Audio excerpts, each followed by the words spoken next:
All right, I want to talk about training here, talking about the deadlift, my favorite lift, deadlift nerd here. And I'm going to slay the deadlift with this Minecraft sword. No, I'm not a Minecraft geek, but I am a nerd. I'm a geek. I'm more of a magic, RTS, real-time strategy kind of nerd. But anyways, my son's really into Minecraft, and I like what Minecraft stands for, and it's just cool. Anyway, sorry, a little bit off topic there. The deadlift. Okay, so one thing that I try to do when I focus on improving my deadlifts and what I'm looking at is I look at my weak points. And when I train a client and how I would train you if you were a client of mine or anyone that I train, I look at their goal and then I look at what they want to accomplish, take that into consideration and see how they move and then work on where they're weak. Work on what they need to work on to improve their position. So in my case, one of my problem areas is my lockout. When I get in the 500-pound ranges, I find that the bar gets away from me. So I need to work on my upper back strength. And one of the things that I've been following for my deadlift has been the cube method. I haven't been following cube method for the other lifts, but I've been following it mainly for my deadlift. And one of the things in the cube method that's really effective that I've only done once in a training cycle is the snatch grip deadlift. That shit is fucking hard to do. If you've never done it, you need to try it a few times. Maybe not in full training because it's really awkward if you're not used to that wide of a grip, but it really makes you work your grip and it really makes your traps and rhomboids and a little bit of your lats get totally on fire because you're pulling at such a hard position when you're so wide. And I'm going to be doing that today. I'm pretty excited. The one thing I made a mistake the last time I did it is I didn't focus on speed. I just, in my head, I felt like I needed to do 275. I don't know why. Sometimes I get these numbers stuck in my head, like 275, 315, 405. I don't know why I do this to myself. But anyways, my point is the snatch grip deadlift done with speed, as from the cube method from Brandon Lilly, is a really effective exercise for improving upper back strength, and more specifically, really good for improving some of my weaknesses. Because my weakness is that position from the knee up, so lockouts. Because what you do when actually do snatch grip deadlift from I want to say 4-inch block. I can't remember the height, but definitely it's going to be from a elevated platform or something higher up. And what I found is that it really does build that up. Because when I get the bar up and pull back, that's one of my biggest problems when I start to get really, really heavy, when I get in close to 500 or over with my deadlifts. And then that will help me with that position. Also, my speed needs to improve.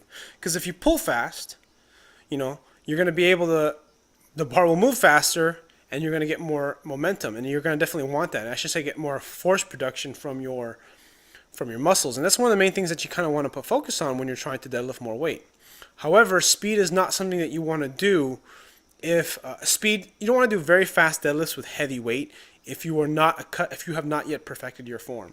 Because for me, I've already perfected my form for me, or at least for right now, because it may change in the future. But my setup is the same. I know where I need to be to get the best lift, and I already know when I get out of position just a little bit. And if you're not there yet, you're going to want to refine your technique until you get to that point. One of the things that I try to put emphasis on is, again, like I said, is focusing on those weak points.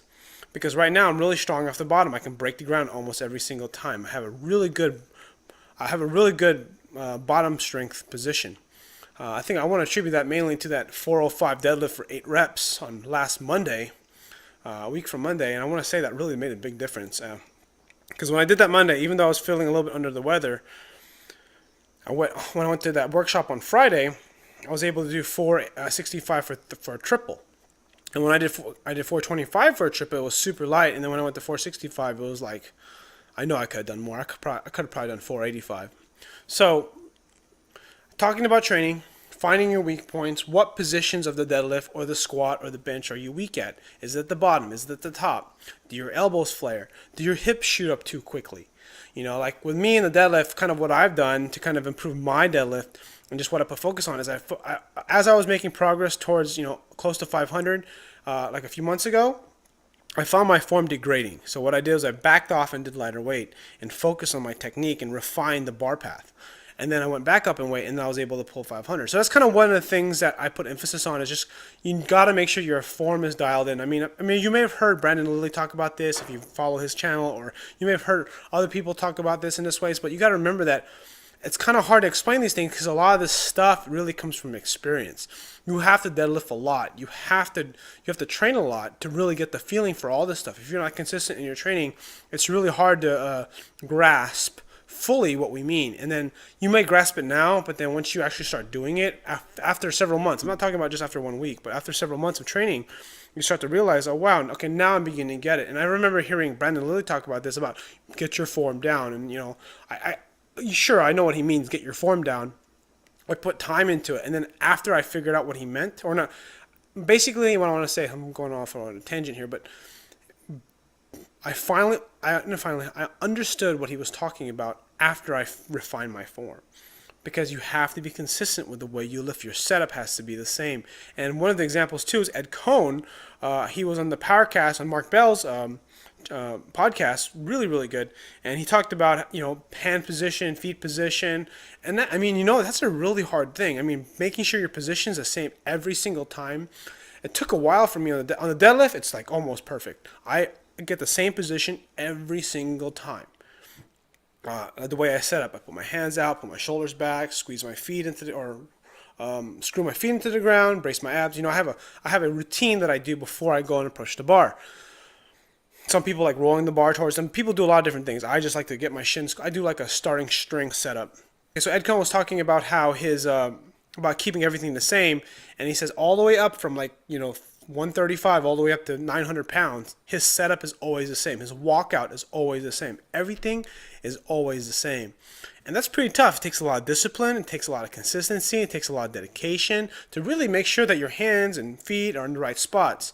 So my problem with my squat, one of the main problems I have, is making sure that my shoulders or blades are back tight, because I've been getting a lot of elbow pain because of some poor shoulder mobility. I have some tight chest muscles, tight shoulder muscles. And I need to focus on improving that. So my setup may change, because I want to get the tighter I can get my elbows in, better I get my hands back here, get my elbows underneath the bar. Because one of the main changes I made in my squat, and I'm still kind of refining it, is getting my elbows parallel or perpendicular to the ground. That's what's actually preventing elbow pain for me, because I end up being like right here when my elbows are flared out a little bit, and I can pinch against tighter, but the problem is I get this valgus force in the elbow. So I need to work on my mobility, so my setup kind of changes a little bit. May seem like a small thing, but when you're trying to hit your best lift, everything matters.